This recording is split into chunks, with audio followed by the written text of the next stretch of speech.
रे भावड्या, अरे मला ना एक पोरगी आवडती रे. तिला ना मी आज प्रपोज करणार आहे. अरे असा गडबडीत निर्णय घेऊ नको रे. तुला जर ती आवडत असेल ना तर तिला डायरेक्ट तू प्रपोज नको करू. आधी तू तुझा मित्र बन. याने काय होईल, जवळीक वाढेल. तू तिच्या जवळ जा. मनाने.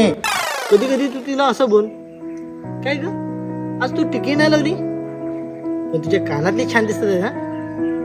याने काय होईल, तिच्या नजरेत तू इतरांपेक्षा चांगला दिसशील. एकदा का तुमची घट्ट मैत्री झाली ना की तिला सहज ताई बोलून बघ. मग ती तुला लगेच बोलेल, ए मला ताई नाही बोलायचं हा.